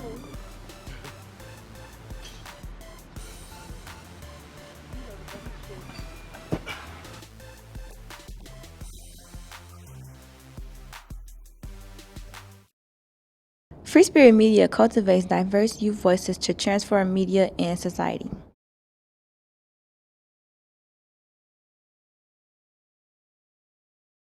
Neither slavery nor involuntary servitude, except as a punishment for crime, shall exist within the United States, or any place subject to their jurisdiction. Even though slavery was abolished in 1865, slavery still exists within the prison system. Prison is like the new form of slavery, especially with laws tailored to people of color for drugs and other, illegal substances and acts. But it seems like people of color get harsher penalties and longer prison time. And you get a workforce labor out of prisoners too. They're making furniture for the state. They're doing all type of things for beyond low wages. So yeah. You have to understand that slavery, no one was getting paid, and if they were getting paid, it was bare minimums and with no opportunity to save or to buy their freedom. So with the eradication of slavery, I think the economy had had to go into some form of a reform. When you go to the prison system, that is, you get free labor. So it is just a modernized version of slavery. Chicago Cred is an organization that helps formerly incarcerated men better their future. So today we went out and talked to Brandon Taylor and Marquise Thomas, who are currently still in the program. They pretty much own you. So that's one comparison, because like, back in the day of slavery, the slave owners own the black people and stuff like that. Say almost like a modern day slavery, I used to go back and forth to court, and like they used to like shackle us down on the bus, like my hands were shackled, my feet. Many people still believe that African Americans are subject to the laws of whites. It's a constant progression. So once I think we kind of conquer one area, laws are tailored to keep us down, and then again, racism still exists in America, so it's a constant battle. Years after, we've been free and civil rights and everything, it's a constant battle. Look who builds in jail, the white man. They making money off us doing crimes, and people always wonder, well, why it's so bad in this community? Why people always dying? And the police be so hot, and the police be on every corner because they letting it happen. They letting us kill each other. They might catch a couple people, but half the time people don't get caught. Or when they do get caught, they go into white man jail. And like when I was always in jail, and they used to come in and do the count, they used to say, yeah, get on your bed, I'm counting my money. But I never really understand what that mean when he said he count his money. So he'd come in and do his count everybody on our deck. But it came to me like, he counting up, we his money. And then I did a little research on it. They make like $35,000 a year off us each in now. So just imagine how many people in jail though. So that's like, it's a business. So that's how you know it's set up for us to go to jail, because it's their business. Based on my experience, I would just say, man, just think. A lot of people just do stuff off of acting without thinking first. Somebody step on your shoe, you want to go shoot them and stuff like that. Somebody call you out your name, you ready to hurt them, instead of just thinking like, man, them words can't do nothing to me, but just roll out of the back of my mind and just go across my head. Instead of doing that, it always has to be a reaction to something. Everything doesn't need a reaction. So I feel like thinking first, like that's the main thing. Jail is bad, but I'm glad that I did go there to finally realize, like, this is a place that I never want to come to again. This take me away from my children. It hurt me to be here, but it made me open my eyes a lot, because like if I would never went to jail, I would still be the same person I was on the block. Reporting for FSM News, I am Brittany Martin.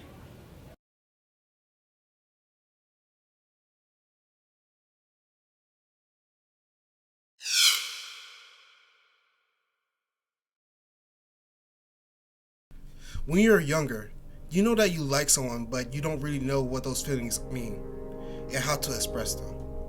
The thoughts of whether these feelings are mutual between the boy and girl starts to form as they begin this new relationship.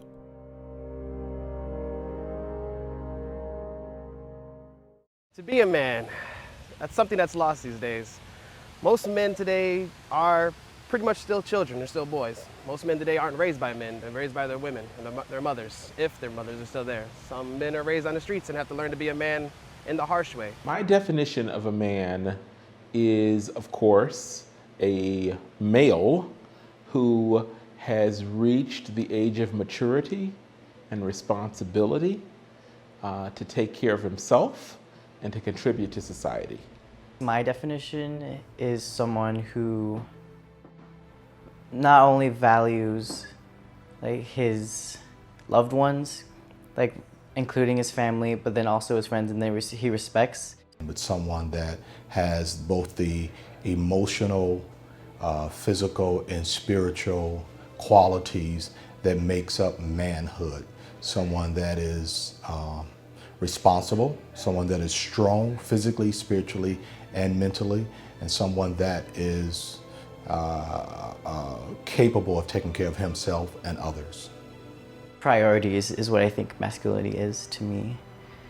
But besides the physical aspects and the characteristics, I think. Toxic masculinity probably has something to do with a part of culture now that seems to have to demean women in some way or another to feel powerful? One can be masculine without necessarily being a responsible person. I think masculinity in our society really means someone that is physically strong, someone that is assertive. I started to use the term aggressive, but someone that is assertive. A lot of young men attempt to impress their crushes in a number of ways, including athleticism. Or to feel masculine. And so calling women bad names or treating them in really inferior sorts of ways, or making them feel demeaned or less than in a relationship. Someone that is assertive and not fearful, meaning someone that has courage, and someone that is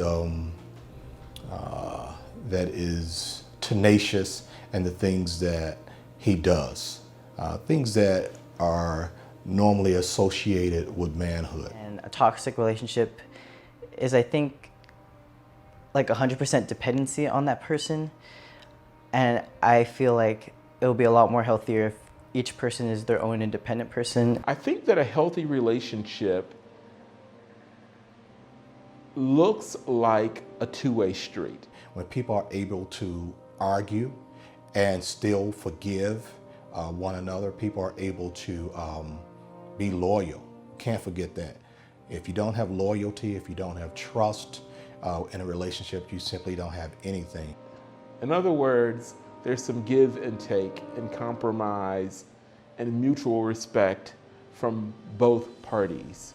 I think that if it's a two-headed coin and there's one person who's doing all of the giving or all of the taking, then you have an opportunity for a toxic relationship to develop. When I get asked questions like from my family, it's like, oh, are you working still? Or do you have a girlfriend? I'm kind of like, but I think it always varies, like within your family or where you're living in your current situation. Because it's just subjective questions. The difference between young men in relationships versus young men from the older generation and their relationships, I think it's gotten pretty drastically different. I think that young men of yesteryear had more of a sense of responsibility as it relates to caring for children, contributing to their own male image. I see a lot of young men that don't know the concept of being loyal to the individual he's in a relationship with, or loyal to his family, or loyal to a job. You have to be looked upon to, looked up to be a leader. And we don't have many leaders out here, especially in the African American field. One of the things that strengthens a man is love. I know we don't talk about that a lot, but I think if a man he knows he has at least one or two people in his corner that has his best interest at heart, I think a man can feel like that he can succeed. Everyone needs someone. No man is an island. So I think one of the things is love. And then failures. You cannot be success. You can't have success without failures. Young men be role models for our younger men. Well, I think that unfortunately, many of our young men are being raised in single parent families. Someone that you love and that misuses you and that betrays you, I think that weakens a man, as well as having the wrong friends. That is terrible. A lot of times we men, we're different when we're with a certain group of people. When we get with our friends, our buddies, we turn into a whole different animal. And if we have the wrong friends and associates in our lives, we will end up doing things that we know is not in the best interest of ourselves and our families, and that weakens us. I'd say there's a big disconnect between the old generation and new generation. A lot of people aren't raised by their grandparents, and they're not raised by their great-grandparents if they're still around. And because of that, we're getting a disconnect from how things used to be to how they are now. One of the things I really demand from the men that come in and mentor my young men is be transparent. A lot of times we see men that come, they are successful, they've made it in life, and they enjoy a reasonable amount of success, but they are not willing to be transparent. And what do I mean by that? Be able to share your success as well as your failures. Be able to share your challenges and the mistakes that you have made. For there to be a difference, the old generation has to be willing to teach the new. And being a man involves more than just sex, more than just bearing children. Being a man means being able to contribute and to protect and to care for and to preserve and to give wisdom and to share advice and to really build success in someone else's life. The advice that I would give young men is that you're not hopeless, and if you're in a situation where you made a mistake or many mistakes, as long as you have breath in your body, there is always hope for you to build from where you are, and there's always a chance.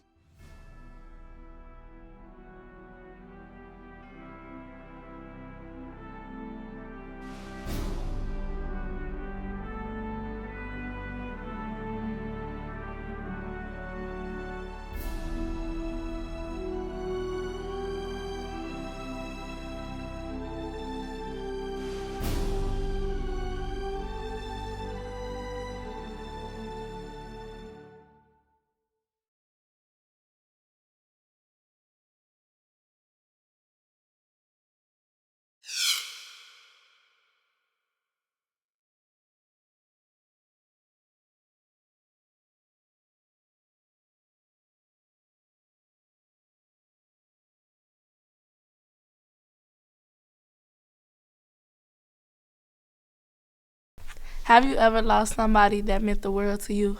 Well, I have, and what makes it worse is that it was a result of black-on-black crime. I am tired of seeing RIP t-shirts and seeing people cry. Nowadays, people don't even care about who they hurt. I can still remember seeing on Facebook that my cousin had gotten shot and killed. He had just came home from jail, and he was by our old neighborhood. After I called and talked to my auntie, we went to the hospital, and to hear that he had gotten shot in the head twice was heartbreaking. What if this is my brother? That's the reason that I chose this topic. I want to see if there's a way to stop black-on-black crime. NLCP is in one of the most dangerous neighborhoods, not only in the city, but in the nation. They say the corner of Roosevelt and Kedzie ranks number 9 in dangerousness by the FBI. The violence that's going on in Chicago is extremely, I don't know, I feel overwhelmed by it. When I hear it, I feel saddened. For the 2016-2017 year alone, I've had 4 former students die, and they were under the age of 22. When I first became a police officer, our murder rate was a lot higher than it is now. Last year we had an uptick. We had 768 murders. 80% of those were African American males.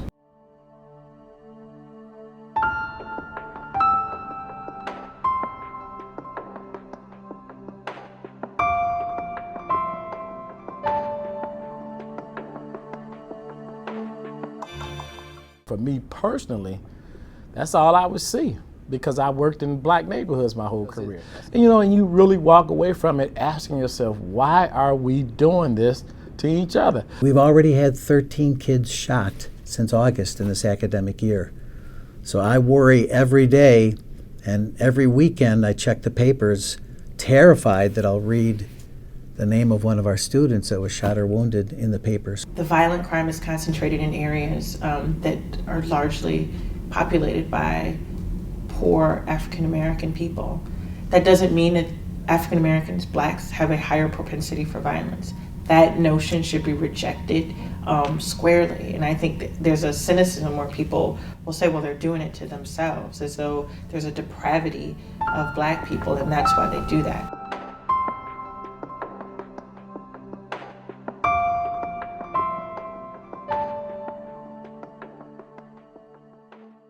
I've certainly seen the effects of gang violence in front of and in the school, but I'm not at risk as a 62-year-old white guy the way an 18-year-old African American is. I have personally been the victim of crime, and at the same time I've had people in my family who have been perpetrators of crime, and people who have been in close proximity to me, and we shared the same grandmother, and we shared the same Thanksgiving tables. You know, Chicago has a reputation for being one of the most segregated cities in this country, and in a lot of ways it is. And I think that because of that, that gives me empathy for the people that live in this city and gives me a broader viewpoint in how to address the concerns of the people that live here. It's allowed me in a position like this to not make easy judgments about what those neighborhoods look like.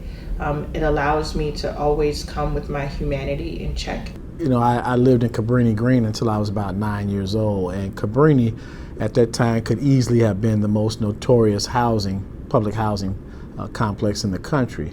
But what I can tell you is this, it let me see some of the bad in people, but it also let me see a lot of the good things in people. I mean, I left here, the city, to move to the suburbs because I have 2 boys and I did not want to raise them in the city at all, even though I'm a product of the West Side. I prefer to spend my whole check if I have to maintain the lifestyle in the suburbs where my kids can feel safe and be able to go outside and play. I tell people all the time, I view my role through the lens of my 8-year-old self, having to navigate neighborhoods that were really difficult. You know, if someone's been killed on the street, who has to go past that bloodstained sidewalk to get to school? Or families who won't let their children go out to play. Is this a lack of resources? Nothing for young people to do. It's a lack of family rearing. A lot of kids don't have support in their family. These young black kids need male role models. I think the lack of a father figure is a real burden and pain that our kids carry. I remember when we went downstate to play basketball in 2007, championship game, 15 boys on the team, biggest game of their life, only one father showed up. So that sort of talks how absent fathers are for both celebrating success and pushing kids forward. And I sometimes feel so bad for our fathers because they don't get to see how great their kids are.